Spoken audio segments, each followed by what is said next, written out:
Good morning.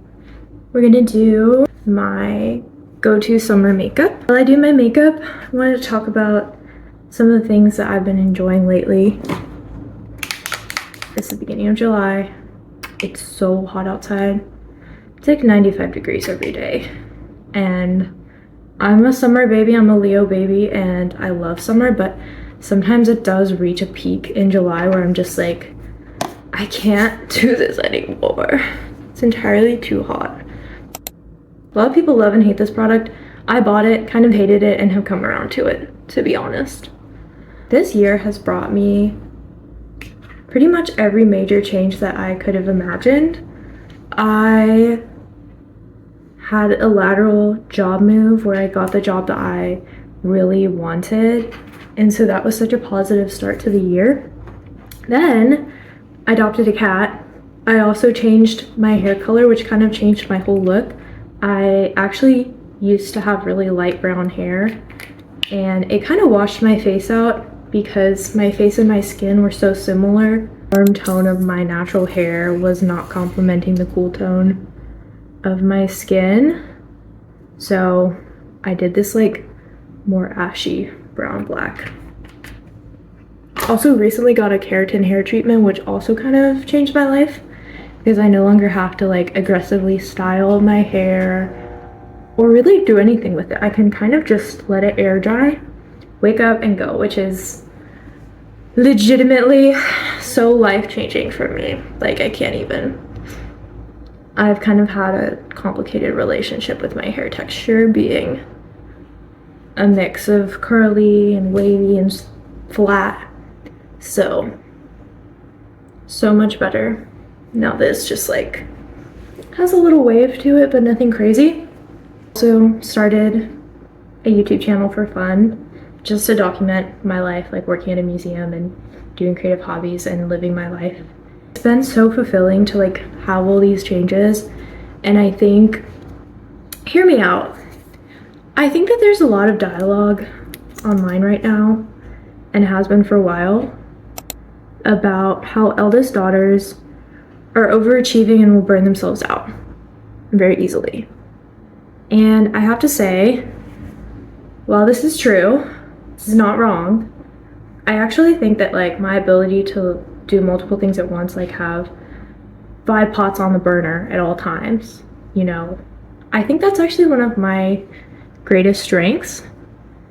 And I don't like seeing it as something that's like negative that I have to like tamp down in order to be a healthy person, because that's kind of the approach I was taking, was like, I need to like live my slow life. I need to take things really easy. I need to, you know, give myself a lot of time to process and just exist and not be productive. And I did that for probably a solid year. Like, I've never been very good at that, but I remember kind of like listing off like my hobbies and what I like to do to my therapist when we were getting to know each other, and she was like, girl, have you ever just sat and done nothing? And I was like, yes, and I don't like it. And the truth is, I think as I'm getting older, I'm realizing that it's okay that I don't love sitting still. It's okay that I want to have multiple creative projects going at one time. Like, that is what makes me feel alive. That is what gets me out of bed in the morning, is not. And I've kind of wondered if it's a combination of me like not necessarily being avoidant, but being more like experience seeking. I juggle multiple things, that's my high. And I just think that I am learning to embrace this as I get older as a big strength of mine. And I think there's always a risk of burning yourself out when you are creative, because creativity kind of comes from within, versus like my job is a combination of being creative and being kind of analytic and being able to copy and paste and organize information. And that's why I love it, because when my creativity feels like it's running out, I can do a task that's essentially organizing information, and it balances itself really well. So I feel really lucky in that. But I do think like creativity kind of comes from within. It's kind of like a spark inside of you, and because of that, I think it's really easy to burn out when you're doing creative things, but it's also like what keeps you going, you know? Like, I don't think that trying to like reduce the amount of creativity is the goal. I feel like for me, like my YouTube channel, nobody's waiting for me to post. My Instagram, nobody's waiting for me to post. My projects, nobody's timing me on how long it takes to finish knitting a sweater, how long it takes to finish a piece of stained glass, how long it takes to read a book. Like nobody is timing me on those things, so I literally don't care how much time it takes me. Like contour time. I have a round face. It's really hard to contour. I've been loving stained glass frames, like the look of like a frame for your photo, but it's also like a piece of stained glass. I'm seeing so many fun projects. I want to pick it up again. Been really wanting to get back into stained glass because it's so it's like you can design your own patterns, which I love. As long as you make them pretty geometric and symmetrical and not too many curved or concave pieces. I love my cat. Best decision I ever made probably was adopting her. Also, shout out to my best friend who like made me go adopt her. She was like, we're going today. And we did, and we adopted her. I was reading a romance book this morning by Ali Hazelwood. I started it last night and I finished it this morning with my coffee. And I think something I'm really kind of struggling with reading is that when a book is a romance book or any kind of book that's really light and fun, for me that's like romance and then mystery novels. I can read them in like 2 sittings, like light work, easy. But then when it comes to a book that feels like something I should read, like something a little bit more, maybe more heavy, like maybe it doesn't have a happy ending, I struggle a lot more with reading those books quickly. I take my time and then inevitably I like peter out. I'm one of those people that like can either read a book in 3 days or will never finish a book. Like it feels like I'm stuck in this spot of like I have to get into it and read so much of it or I will never ever finish it. Why is that? Somebody help me. I had a conversation with a guy at a bar where we talked about how like there's so much shame around reading. Weirdly, like reading has become in this day and age a virtue signifier.